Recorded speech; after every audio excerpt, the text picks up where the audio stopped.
Okay, Julie. Okay. We're rolling.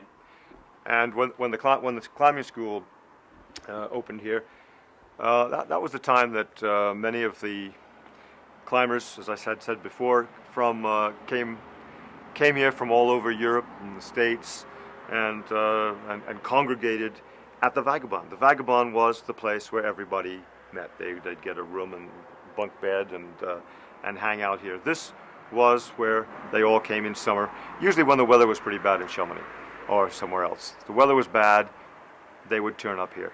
And then they would go up to the Tour d'Ailly and climb up there, or climb in the quarry, or just get together and make plans for the following month or so, and or even plans for the Eiger, for instance. When John was planning his Eiger trip, many of the guys would come here and they'd talk about it. But another interesting point that I think should be made is that there was a wonderful connection at that time between the people of Les Ans and the Vagabond, and this initially was as I call it, the English school for all the young Swiss in Les Ans, and most of them learnt their English at the bar here at the Vagabond. And they all have, to this day, have absolutely marvelous memories of that. And I myself brought people up here, and it was a wonderful place for the foreigners, in inverted commas, and the Swiss to congregate. And it made Les Ans into an extremely cosmopolitan place. It did far more for Les Ans in that way than the American school or the American college. The fact that, and all the teachers at both the college and the high school would of course come up to the Vagabond as well, and they'd all get together there. So this was the center, this was the nucleus, and this is where the Swiss and all the others came together and made Les Ans into an amazingly cosmopolitan place, which it is less so now. And I think since the demise of the Vagabond, I would say that Les Ans is certainly far less cosmopolitan than it was then. Okay. Too good. Well, the climbers that used to hang out at the Vagabond a lot of them were from Glasgow, or they came from tough neighborhoods. And I remember I was walking down the street one day, and I saw Stuart Fulton, who was walking in front of me. Stuart was a small guy, but he was very firmly built, and he was a wrestling champion in his own right. And I came up behind him and I just sort of tapped him on the shoulder, and next thing I knew, I had this fist coming at me. Which luckily I was able to duck, but that was a reflex. That was a Glaswegian reflex. And he told me, you just don't come up behind somebody and tap them on the shoulder if you don't want to be hit in the face. And that's just a very idea of give you a small idea of what these guys. There was a very, very tough life. The climbers at that time were good drinkers, hard drinkers, and hard fighters. They and had great sense of humor. I just wrote an email to a man who did a review on Dougal Haston's book for the Canadian Alpine Journal, and I mentioned the fact that people were sort of upset with Dougal's what can we say, persona, because some of the things he said were hurtful. But people had to realize that humor in those days, the humor that those guys used in those days, was in some ways a weapon. And most of the climbers were working class climbers, and they were tough, and they came from tough neighborhoods, and they were used to fights, and they didn't take slights easily. If someone said something that was badly interpreted, they would floor the person pretty fast. It was you had to be careful in what you said. If they didn't know you, you had to be you had to walk carefully, because it's a bit like that famous quote from the Virginian, if you're going to say that, smile. And it's the same thing. If you're going to say something, make sure they understand that it's a good joke and it's not something personal. And as I said, it was a bar situation. The Vagabond was a bar, and people got into fights quite easily through misunderstandings. And alcohol, of course, didn't help matters much. Talking about the bar, nobody had a hotel, a sort of hotel restaurant license in those days, and so normally they were not allowed to sell drinks. And so the best way for them to get around that was to make everybody who walked into the Vagabond an automatic member. And so everybody who went to the Vagabond got a membership card. Everybody automatically became a membership card, got a membership card, because you're allowed to serve drinks in a club, but you could not serve drinks in a bar if you didn't have a license. And so everybody was a membership. I still have a membership card. It's like Utah. It's like Utah, yeah. Utah, oh yeah, Utah, Yeah. probably the same thing, yeah. Drinking clubs. Drinking clubs. We used to do these pull-ups, finger pull-ups on the beams, or these long traverses. I mean, climbers used to climb all over the Vagabond. I mean, the Vagabond was literally a climbing school. We climbed everything we could climb inside the Vagabond. With these long traverses on the beams, the ones I tend to remember the most. Well, go ahead, ask your questions. I have a very hard time talking about myself. See.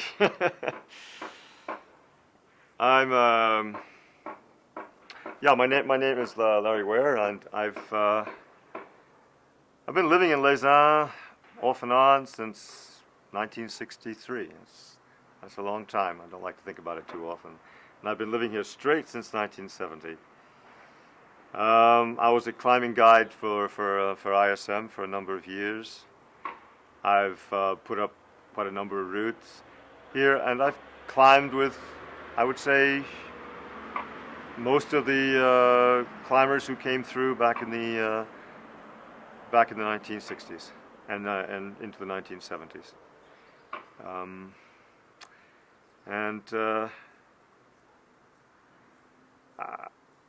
I don't think I really want to know my age. I mean, the real 60s started in 65, 67, with the people beginning to react against the Vietnam War. And so I would say up until about 1967, probably, you still had this sort of beatnik atmosphere of the guys who traveled, who got odd jobs everywhere, and would sort of congregate here or elsewhere. And it was far more congenial, convivial than the 1970s. From 1968 on, I'd say, it's really hard. You can't really say it started at one point, but I would say probably around 68, 69, things began to change, and the sort of hippie wind was blowing a little bit harder, and the hippie scene was no longer as cute as it had been in the sort of mid 60s. It became sort of I remember just simply in Spain. I used to hitchhike around Spain a lot in the 60s, and I would always get picked up. I'd never had a problem, and people would put me up, and I made a lot of good friends actually in Spain in the 60s.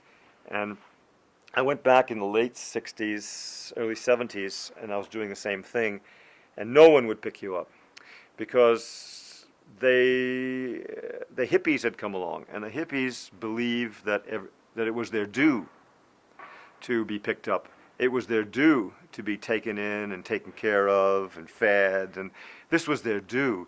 And so people didn't do it voluntarily any longer. They just didn't pick these guys up. They weren't interested in them, and they were dangerous because as it was their due and their due was refused, oftentimes the hippies would become quite violent.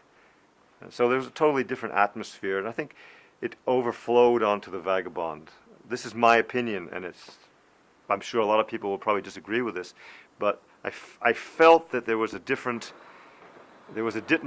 atmosphere in the Vagabond in the 70s. It was more into drugs, more into drink.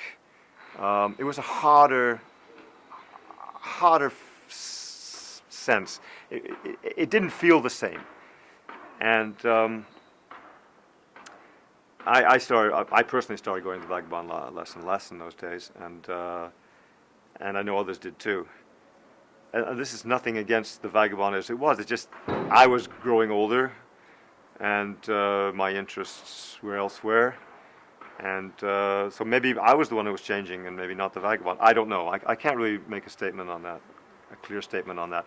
But to me, it was a different world. It wasn't as we say in French, it wasn't as bon enfant as it was. It was sort of easygoing in the 60s, despite the fights, despite the rowdiness or the drunkenness. There was a sort of fun to it. Whether I think afterwards people were looking for fun a little bit too much. They expected it. It was, in a sense, their due. We are rolling.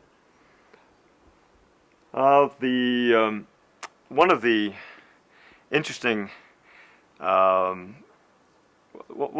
think one of the subjects that people tend to talk about a lot, where the Vagabond's concerned, because they're most of them are directly concerned, is how many people found their husbands and wives here, and there's just innumerable stories of people who came here to ski or to work or just have a drink in the bar, and walked out in inverted commas with a husband or wife, and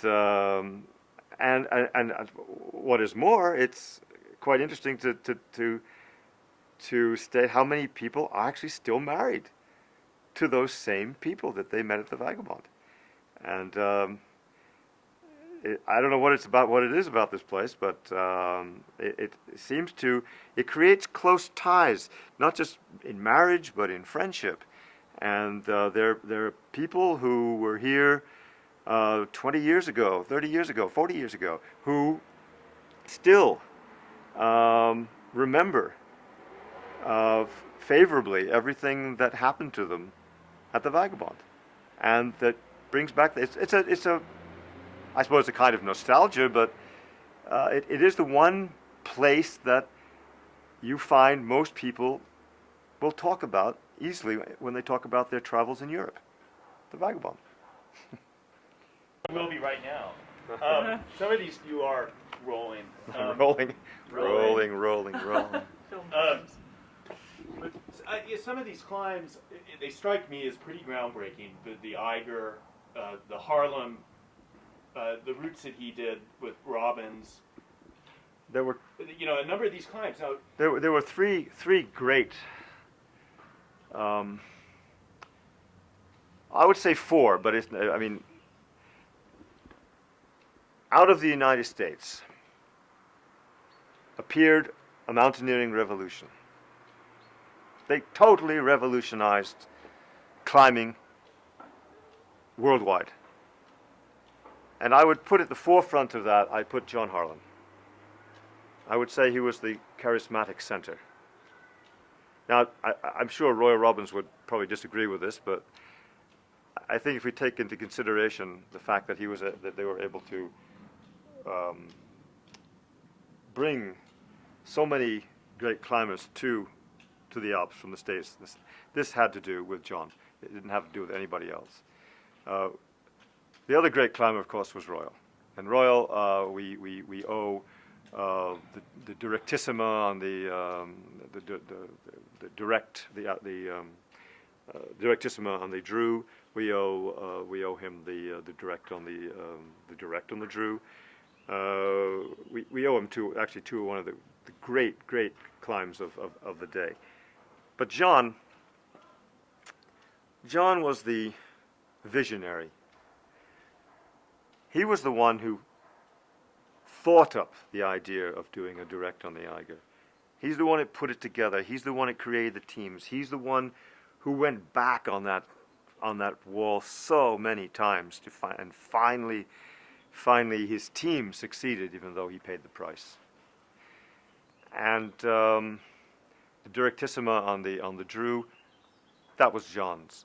The South Face, the Foo, even though John would always surround himself with the best climbers, the South Face, the Foo, was also John's. And their other climbs. He revolutionized mountaineering as people knew it. And I bring Chenard into this as well, because if it hadn't been, I think, for Chenard's novel gear, the pitons that he produced, the crampons, the ice axes, I don't think a lot of this would have probably happened. John brought a lot of this gear over, introduced it to the Alps, but the gear was initially created by Yvon Chenard. And then we had the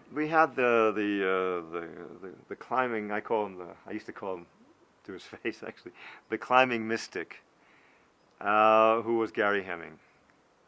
And I say that with a far softer voice. Gary was a very emotional, very deep, romantic character. Tall, long hair, long beard at times. Easygoing, doing his own thing, doing incredible solo climbs like the North Face of the Triolet, climbs on and other climbs. He was one of the first Americans to, if not the first American to do the Walker Spur. But he wasn't one for publicity.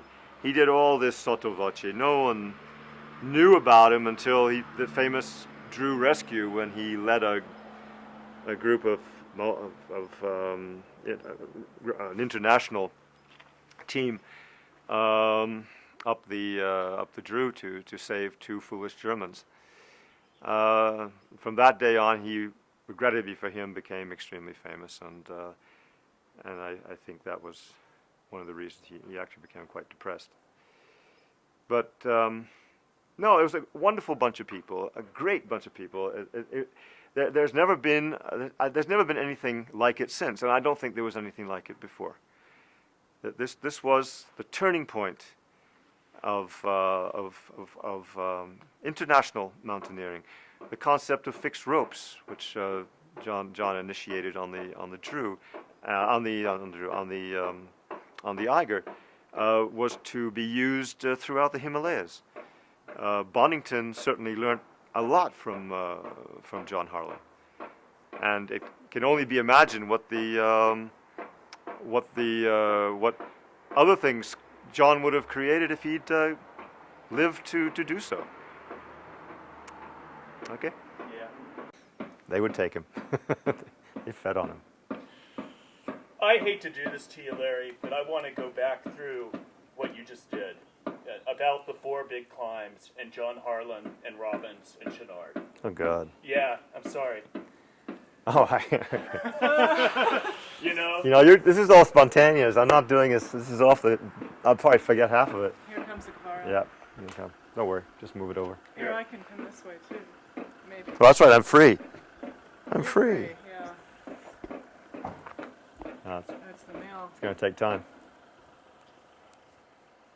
But it's interesting. We asked Bev Clark that same question about, did he see this place as a... After John's death, but I think the catalyst was pre-John, pre the Eiger direct. I think after the Eiger direct, yes, then Chris took off. Chris, I think, was the catalyst as far as media was concerned. He was the first one to really bring media heavily into the climbing world. That looks... And Peter Gilman and Eiger. So this is okay, Alan? Okay, so I should say then that the answer to that question would be a personal one. I from what I've seen and from what my fellow climbers believe, which is that the Vagabond, or certainly the people who went to the Vagabond, such as the climbers who congregated in the Vagabond, such as John Harlan and others, was a catalyst for the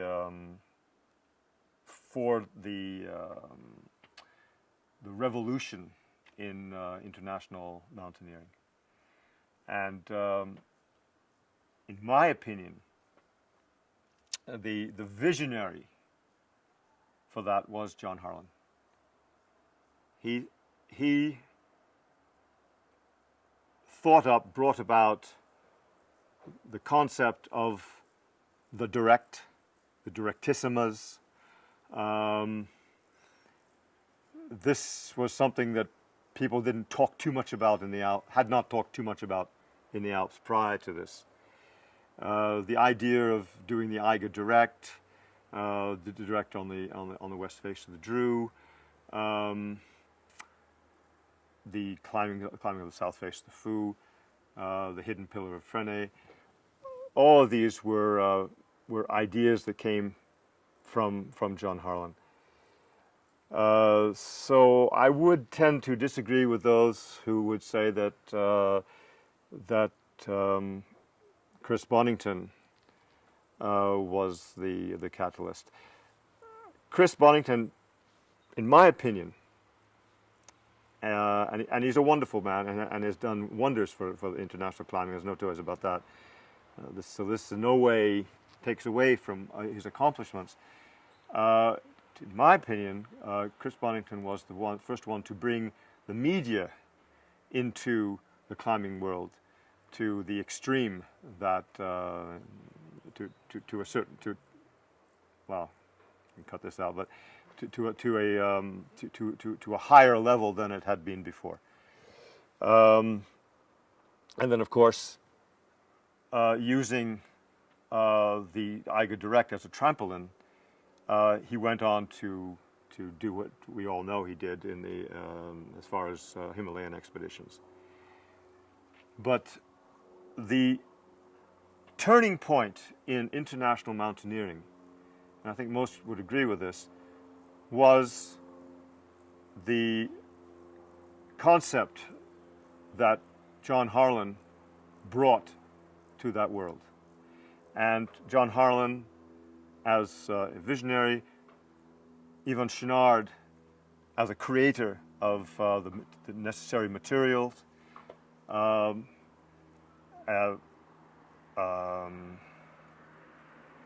Gary Hemming, who brought that wonderful, easygoing American, what can you say,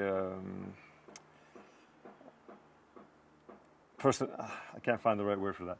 I think you have to go back and use the what I said about Gary before, because I can't do that again. That one again. Start with Gary. Let me start with Gary on that. And Royal Robbins, and Royal was probably one of the most powerful rock climbers I've ever encountered. He was my mentor. He taught me climbing. I owe him all the years of climbing I've done since. And he was amazing. I honestly, we have to say that John, though the visionary, would never probably have got up the directissima on the Drew if it hadn't been for Robbins. And the direct on the Drew itself was also an idea that came and was put together by Roy Robbins and Gary Hemming. And so all the great innovative climbs of the early 1960s came about thanks to the American climbers. Now, this is not taking away from some of the climbs that were being put up by the English at the same time. People like Willans, Brown, who were doing amazing stuff as well. But the innovative climbing, the totally different use of fixed ropes and Chouinard pitons, or whatever, and Jumars, that was, that this was an American invention, an American innovation.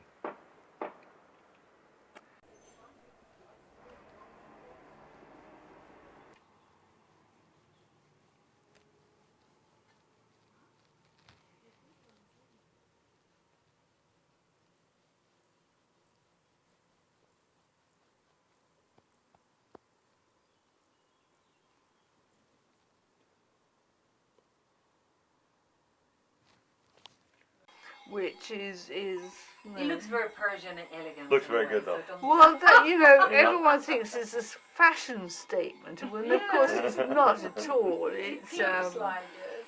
no, it's just covering up the damage so that other people don't have to watch it. Well, it's an elegant way to deal with something that's not, doesn't feel so No, elegant. it's going to start a fashion. Yeah, really. It looks very good. Yeah, I think it's going to start a fashion. There'll be women all over the place with the white gloves. All right, fine. Is the boom in a way on if I do this? Sorry? I'm just checking if I've got this big. It's Do you hard have to the tell questions from prepared? here. All right. Luckily, Right, it's I not think heavy, huh? Yeah, it's light. So when was the last time you two saw each other? Dougal's What was it, the in fact? BBC. Oh, the BBC, BBC, film. because that was Yeah. after Alan's death. BBC Yeah, film. yeah. They were a very professional group. They did a very, very good job. Yeah, I Yeah. didn't see the final film. I have to Oh no, get Guy to give me a. my DVD is with Joan and Dave Smith. Oh yeah. Come and see it. Oh, I'd love to see it. Yeah, okay. They did a very, I'll very borrow. good job. I was saying this morning how sad it was that Alan's not here to talk about the Oh. VAG. You know, Yeah. that would have been great. You know, Oh yeah. that would yeah. have been. He was a great guy, Alan. He was, you know, you could He talk to him on any Any subject. subject under the earth, Yeah. and you know, He was and I would come and stay with him for a few days, and no, it was really great. he was Yeah. sort of vagabond father figure, wasn't he, in a sense? He Oh, was, absolutely. yeah, he And was- I love the way that when he thought that usually a man, a boy, had stayed too long, he would say, "Come on, out, get on with life." yeah, that's true. He would, yeah. Yeah, the hangers on at the vagabond. People would be Yeah. hangers on at the He'd vagabond. say, "Come on, you know, you've done your trip here. Off you go. Go make a life for yourself now." And No, his he whole was very, his whole very vision good. was fantastic. Oh yeah. The initial vision of the vagabond and the original vagabond. The fact that we remember that room we used to go off and people would sit around and have conversations and read books yeah. and there was the bar to one side and there was always this room where people would be playing music and singing and Oh conversing. yeah. No, it was just. That's what made it so exceptional. That's what made it so. Well, Larry, when you said the vision Yeah. of the vagabond, what do you think was the vision of the vagabond? Good question actually. It was before the days of group travel. So it was just a case of people putting a backpack. No. Okay, a lot of the Americans had wealthy parents that would, send checks in every so often. Others like Beth and I who didn't, who were just, so we were vag hags. Wow. Very, very, very pretty vag hags. So anyway, that was, That's a new word, huh? Oh no, it's an old vag one. hag. Oh no, it's it's an old one. Mhm. We were vag hags. It goes way. No. That goes right back. Oh no, but for Beth and I, the language, whew, What do you mean? 4-letter words, I'm told. Uh-huh. No, fuck, I don't know all the rest of it. It's No. immediately sensitive. Oh yeah, oh yeah. But back to yeah, the vision, I think Alan's initial vision was to bring together in one place all these because they weren't really beatniks. They were travelers, and they were Yeah. at that time people were traveling. Australians, New Zealand, people were traveling all over the place. It was Oh, a yeah. wonderful time for travel. And Very much an Anglophone community with the odd Dutch thrown in. with the odd Dutch. And the Swiss also like ghee. No, you know, I mean, he fell into, I dropped him into it. I took him there the first time, and I still remember the success he had with the women, the little success that we had. Taking him there. He was 16. Oh, But Jesus people Christ. were traveling a lot. What made the Vagabond so special? So unique? Why is it that we're Because- still talking about the Vagabond? Because it's one of the for- rare Good places. question. years after. It was one of the very rare places at that time where people who were traveling around could actually gather, and it was word of mouth. It Yeah. was very much a word of mouth. Alan was already a traveler, as was Carol, and Luke, I believe, as well. And Yeah. these were people who traveled a lot, and they had lots of contacts. They'd met lots of people on their travels, and so when they set up their vagabond, their idea, they sent out letters, because in those days it was letters, to their we didn't have cell pre- phones and pre-email, email and yeah. all the rest of the bullshit. and they I told them to stood come in. and stay, and it was extremely cheap. They'd been staying at the Vagabond. It was extremely cheap. Carol reminded me that this morning, how cheap Do you it remember was. the price? How much was it? How She much told me did this you one, pay how for much that? was, I forget how much exactly it was, but it was. I can't remember. It was very, very little. Mhm. 10 francs a night or something like that. If Something that, like yeah, that, including, yeah. and that included, that was 10 francs a night, and that included food and Oh yeah, everything. You know, so it was just. it was perfect, and of course people would come and they'd get jobs either working at the Vag or working on the slopes or doing The other jobs. So telefreak, they kept telefreak up. was huge. Do you remember the winter when the Telefreak company decided that they should employ Swiss only? Well, it took a couple of days, not even a short week, to realize that this wasn't going to work.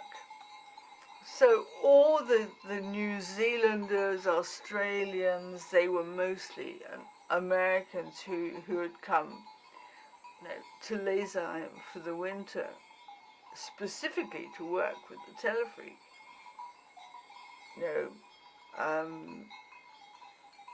The Swiss weren't going to. They had so many accidents with the Telefreak and Especially with the wind. Yeah.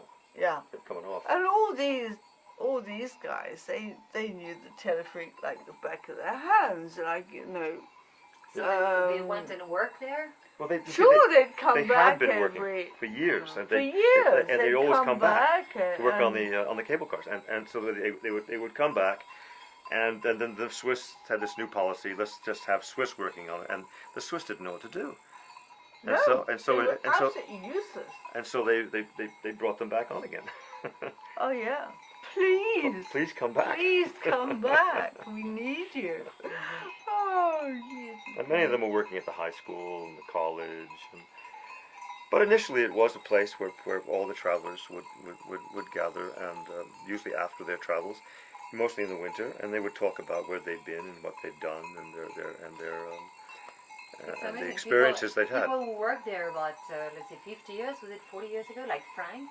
He worked there. Do you remember Frank Baca? He Yeah. worked there when he was Yeah. about 20 years old, and he's still in Lesheim. Well, Frank will be back soon. He'll be back soon. Oh, Because yeah. he was at the Vag, yes. Yeah. He was a barman at the Vag. Yeah. And I was Oh. living here. Amazing. There's just so many people that came and went through the Vagabond. It's just and worldwide today you can find vagabonders. I'm sure you do. Oh God, yes. Yeah. And they stay in No. contact. And we It's a made big family. lifelong friends. Yeah, lifelong friends. No. Who you could actually depend on. I mean, I just got an email from, I don't know if did you ever know Bill Buxton? That ring a bell? No. He's now a major researcher at Microsoft, and he just wrote me, he did, I'll have to give you a copy of this, he did the book review for the book on Dougal, the terrible book on Dougal, Oh, the Jeff Connor. the Jeff Connor horror show. and he did a book review on that, and his book review was extremely good for someone who'd only seen Dougal a couple of times. And I was very impressed. He went into the poetics of his writing and the depth of his character. Oh no, Jeff I thought, Connor. oh, I was amazed that what a letdown that was.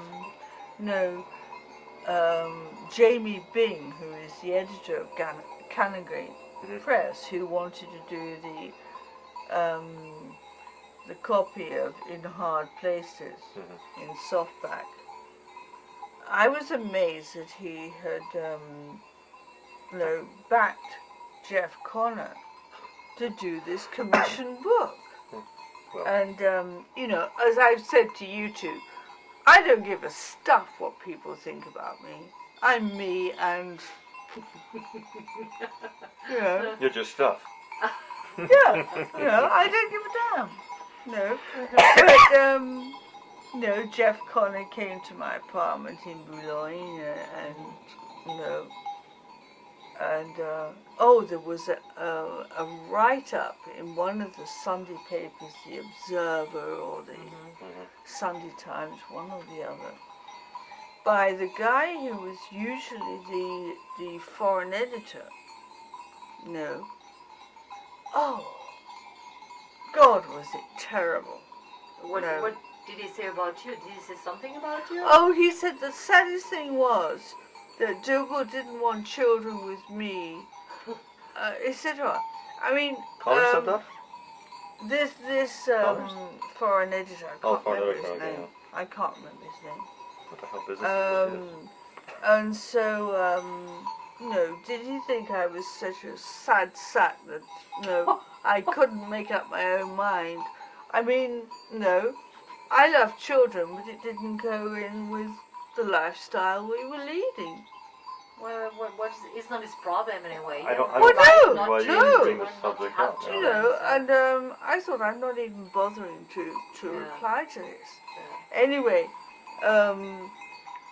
having frequent phone calls back and forth from Chris Bonington, and Chris, this foreign editor, I'm sorry, I can't remember his name. I'm not even being diplomatic here. I really can't remember his name. And he had journalist had spent the weekend with Bev, with Chris and Wendy and the kids, and Chris had taken him off climbing, and suddenly realised halfway up the climb that he was missing a very, very important piece of equipment. So he had to secretly phone the emergency services and saying, well, no, I don't actually need your help, but and I said, well, of course, we should have left the guy hanging there. I mean, what did he lose apart from? I don't know which part of equipment, but he suddenly realised. He suddenly realised that he was missing a very important piece of equipment. Well, you should have left him hanging. And I said, you should have left him hanging there. Annie, because you were there at the time. What were your memories of John Harlan? I never knew John. Oh, you never met John? No, because what was Dougal's opinion of John? Bad. Really? Oh, interesting. Yeah. That's interesting. He did not like him at all. Oh, that's interesting. And why? From what I've heard about him, I don't think I would have liked him at all. I think he was a typical brash American. Leighton Court, by contrast, I liked very, very much. He was a lovable character. Was, As was Gary. He was a laid back. He and Gary were two wonderful people. Yeah. I mean, but I don't think I'd have liked John Harlan at all. So Dougal didn't like him? That's interesting. No, Dougal didn't like him. He thought he was... That's really interesting. That I did not know. Oh, yeah. Oh, absolutely. He took him as, the brash American he was, and But you would agree he was a visionary, that he was charismatic, that he did bring well, I everybody don't- together I in don't Lausanne. know. And he don't was the sort of know. the nucleus that brought all the climbers together. Like at whom, at for that time. example? Oh, like Leighton Core, I right? can call Chris, for example. Chris, Well, Chris would have been here anyway. Ted Wilson, Roy Robbins, who hated him as well. Did he though? I couldn't stand John. He wouldn't go to his funeral. He and Stuart Fulton refused to go to the funeral. Do you remember that? No, Totally I did because Both, I arrived. Beth and I arrived in Lausanne in the beginning of April, and Dougal and Chris were. Chris had frostbite on his toes, and What year was Dougal that? on his fingers. Huh? What year was that? the Eiger. 66. 56. Oh, 66, okay. Mm-hmm. Yeah, 66. So, I never knew John Holland, but from everything that Dougal told me about him, I know. Don't you think that Vagabond was sort of in at the time because of the north of the Eiger and because of the so many things to climb, so people would come here to do that? And now that all the climbs have been done, it's not Well, the that's same what I was saying anymore. this morning. There was this initial Yeah. Harlan vision, like him or dislike him, who did bring a lot of the Maybe- climbers from Van Almen, for instance, from Austria, and Yeah, maybe Yeah, the yeah. people Vagabond like that. is connected. Bonatti came here because of Yeah. John, because John had basically saved Bonatti's goose on coming down off the Frenay, Yeah, and so there were, and of course people like Gary had other friends who would come with Gary, and Sure. so there was this. sure. They all came basically because John was centered in Lausanne, and John also brought the American style of climbing, the Sure. first pitons, the Yeah, first 2 miles, sure, the first fixed sure. ropes, the But, American technique that he brought here, and of course people like Royal and Chenard and others came here Yeah, yeah. because yeah. so he was sort of a nucleus, like him or not. He was a center At that at point. that point a central yeah, vision. Yeah. That was, I think, one of those years from 60, probably 63 until about, what would you say, 70, so till Dougal's demise, I'd say, was a great moment in the climbing world. For Lausanne was basically a Oh yeah. sort of center for Yeah. the climbing world. It did sort of circulate around Lausanne. And of course we had Don Willens to Oh, take Don. over, and Good old Don. When he took over the bike? Took over the he ISM took over the International. directorship of ISM. ISM. Oh, yes. for 1 year, Uh-huh. and then Yeah, Royal okay. took over after that, and then Dougal. Then Dougal took over after that. How long did Royal? I had no idea Royal Robbins had taken it over. I think it was just one Well, summer. I don't think he. Oh. Do you think it No, was I so? think he was. Or maybe in- it skipped directly from no, Willits to. no. No, I'm wrong there. No, and Liz. You remember Liz? Oh, I remember who Sexy was Liz. also- Sexy Liz. I used to love Who's go Liz? climbing with Royal because Liz was there. No way. Who's Liz? Who is she? Liz, Liz Robbins. is Roy Robbins' wife. Oh, She had beautiful somebody- legs. okay. And a beautiful I- crutch that she used to show to a great many males, apparently. I wasn't interested and I didn't want to know about this, Well, but that was, Just say it was a joy to climb with her. especially if you were seconding and she Ex- was ex- on the that was exactly where I usually That would be. is the trick. Oh, I heard God. about his legs, yes. But I heard that Royal had gone back to Roy Robbins. I have no idea about that. I don't know. It's possible. I cannot think who. He gave up his crown. Well, yeah, he decided he wasn't royal anymore. That he was Roy Robbins. I don't know. And I cannot think who told me about this. No idea. I don't know. I haven't seen Royal in years, so I have no idea. Maybe would Doug have told you? Doug Scott? I don't know. Doug's had a real coup de vieux. Yeah, I saw him. Yeah. Well, his operations seemed to have given back a little bit of youth. Yeah, but the RGS, the Royal Geographical Society, they were having an anniversary for the 75 Everest. Mm.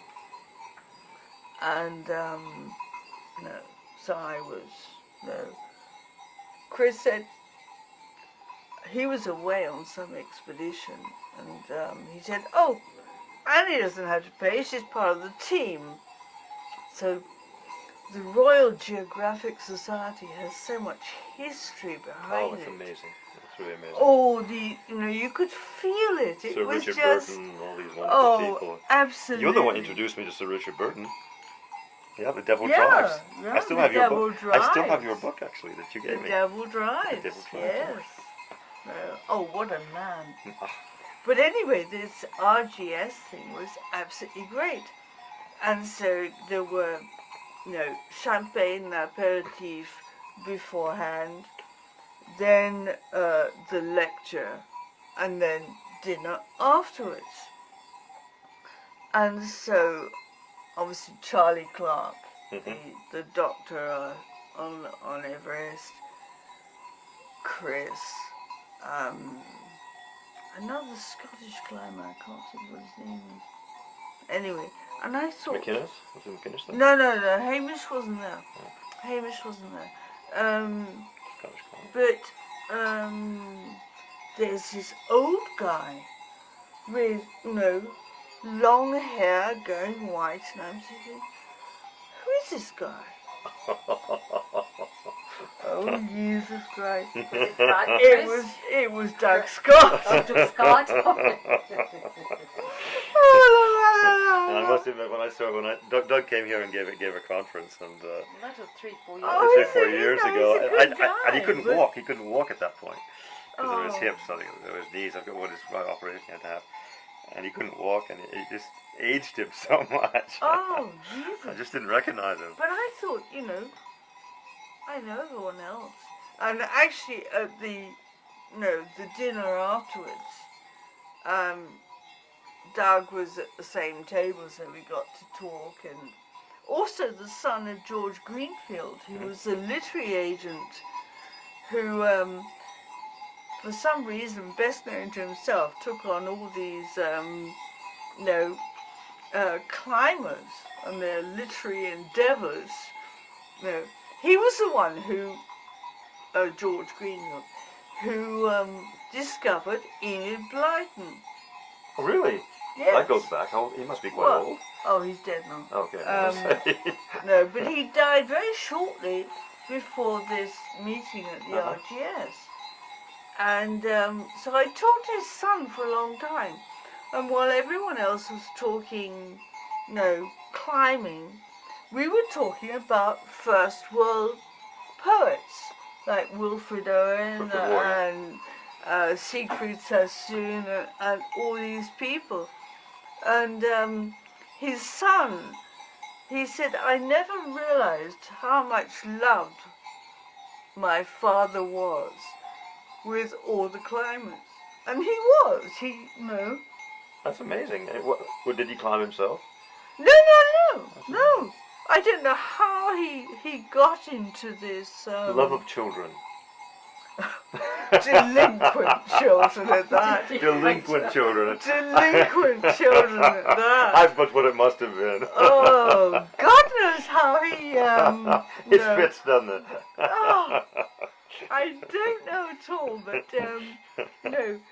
and there were his son and I, and George's son was more in the publishing of books, not as a literary agent. So, but we had a great talk on First World War poets, and the rest of the table was sort of all climbing talk and Yeah. and all That's the good. rest. So it was actually no.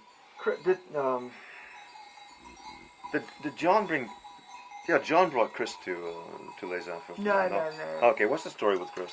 Chris, How did he Chris was come to the Vagabond? working. No, he was working freelance with the Daily Telegraph. Sorry, No, which of course Dougal and I love because being penniless as we always were, when Chris came over, it was always on expenses. So we had great lunches and dinners on, the Daily Telegraph. Oh, expensive. No. And, Chris has always been a really, really good friend. I mean, just... So how did he get in contact with John? How did they work together? I don't know. Was it Daily Telegraph? Because Sent him it over was, to... How did John contact the Daily Telegraph? I don't know. Because I know that after Harlan's fall, the remaining Anglophone contingent joined up with the German team. Right. And Chris was on the other side of the mountain to meet for them. Dougal and To meet them when they came down. Leighton Core Well, on just the Dougal. other side. Leighton had already gone down. It was only Dougal. Dougal was all alone. Oh. Dougal nearly killed himself trying to take a photograph from the summit. But not being a big technician, Dougal forgot to take off the lenses of the camera. The cap. The cap over the... Oh, God. How did he almost kill himself? Well, because he put himself into a very dangerous position so that he could take this fucking photograph. Which he never took. Well, no, he never took the caps off the lenses. Oh, What a way to go. oh, goodness me. So anyway... Almost capped his career. And in fact, what saved Dougal and his fingers was the fact that because he was in so much pain, he'd drink alcohol to lessen the pain. But of course, alcohol is a vasodilator. That's right. So the more he drank, the more his fingers hurt. But in fact, they saved his fingers. Yep. I think Dougal's the only person I know who got whiskey on the National Health System. That's pretty good. that is a perfect quote. Oh, yeah, absolutely. I mean, that was, Oh, He beautiful. had no second effect, for Dougal. No, what? Yeah. Well, when he came out to London, to Les Ans in April, his fingernails were so soft. He had to, harden them up before he could work for the climbing school because they were, they were so soft. It was From what? Well, from the after effect. Both Chris and frozen Dougal were treated with hyperbaric oxygen. I remember that, yeah. Yeah. It was the first time I think that actually been Yeah, used. yeah. They were sort of guinea pigs. He was also the doctor who treated them because I think it was before Dougal took off for Annapurna, and he'd always had a grumbling appendix. And I said, look, you're going to have an appendicectomy in London because, it's a routine operation. If you're at high altitude, it's, can be fatal. Okay, darling. So anyway, we go to, and it's the same guy who dealt, Yeah. I can't remember his name at the moment, Edwards, I forget, anyway. So anyway, we get to the hospital, and we check in at the, and of course it doesn't smell of hospitals down there, it's absolutely wonderful. So Dougal said, oh, doesn't smell of hospitals, does it? And I said, no, darling, not yet. And so we had done the check-in and patati patata. And as we went up in the lift to the ward where Dougal was going to, be bedded before his operation, and his face goes sort of grey and green and all the rest of it. So anyway, I left him there. I said, right, ask the nursing staff when they thought that he would be out of, Ware, reanimation after the, I went off to the Victoria and Albert Museum because it was, very near Kensington. So I thought, well, I'll have a good afternoon, nice cultural afternoon while my husband goes through his appendicectomy. So anyway, I went back up to the ward afterwards and sorted him out, just, cleaned the sheets and just, made sure he was comfortable and everything else. And then went off, and I was staying with Charlie and Ruth Clark. And so anyway, later that evening, phone rang. It was Dougal. I said, "Oh, did they bring a telephone to your bedside?" He said, "No, I went for a walk and I found a telephone and oh God!" And then a nurse found him doing press-ups. Shoulder. Yeah. I said, "What are you trying to do?" Well, we were a mad bunch. You remember Mick?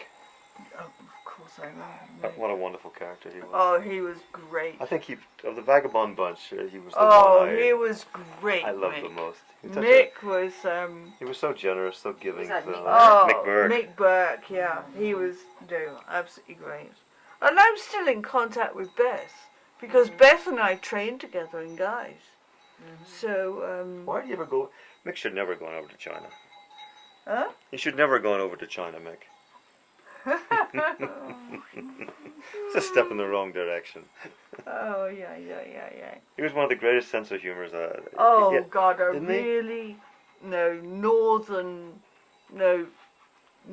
sense of humour. But beautiful. It was never. But often the northern sense of humor could be cutting. It could be destructive. And he had a beautiful sense of humor. Oh God. He was. It was so friendly. You could never get upset with Mick. I certainly didn't. No, I don't know anybody ever got upset with No. Mick. Remember Stuart Fulton? Very vaguely. Very vaguely, yeah. No, I know the name, Alex. and I know an Alex Fulton yeah. also, and I know the names, but they were never really. Yeah, he moved away about a year after John's death. I think he went to Canada. Yeah.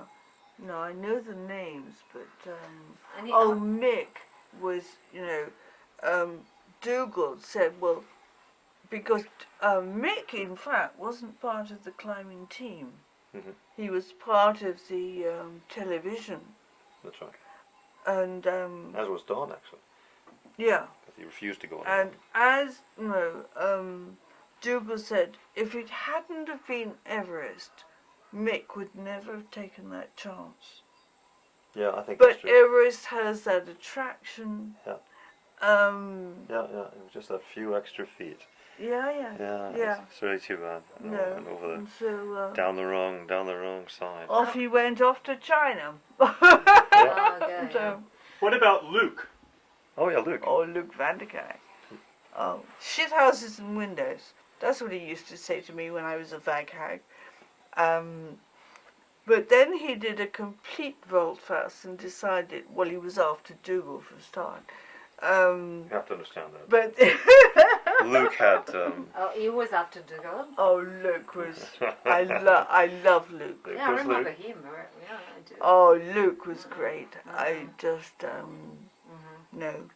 In fact, traveling with Luke, we went from Switzerland to Holland, and he told me so much about European history. I felt so ignorant, and I mean, I'm no dummy. I mean, no, but and the first thing I did when we got back from, I don't know whether we went to London first or Switzerland, I can't remember. But I bought a book on European history because he made me feel so dumb. Huh? No. Oh no, Luke was a Oh, yeah, you highly cultured man. I said there was always that other room at the Vagabond where people would go and talk, and Luke and Alan would invariably be there. Oh yeah. And the subject of conversation that Luke and Alan would have people, the directions they would take the people in were absolutely amazing. Oh yeah. They were both so incredibly knowledgeable. Oh It God. was a bit like going back to school. You'd sit there and just Oh yeah. just listen to Take all this in. Yeah, It was yeah, just. and all these travelers, they've been always different places, and they would sort of fill in. They would sort of tell them where they've been. Yeah, You know, they yeah. explain them. Oh, it was just. Yeah. No. It was- And I wanted to ask you about how did you feel when Dougal went on these big North Faces? What was your reaction to that? Do you remember that? Were you sort of anxious, or did you No, worry because for him? you can't spend all that time. You know, so you get on with your own life. Okay. You know, that's, you know, these things can happen, but no, I'd get on with my own life. I'd do some overtime and night duty at Clinique Boursit, then take off on my own travelling, or, you know, join them in Nepal for the end of the expedition, because I didn't interfere with the expeditions. That was the guys' domain. So no, but no, you can't worry your life away. You know, it's you know, if you did, you wouldn't live at all.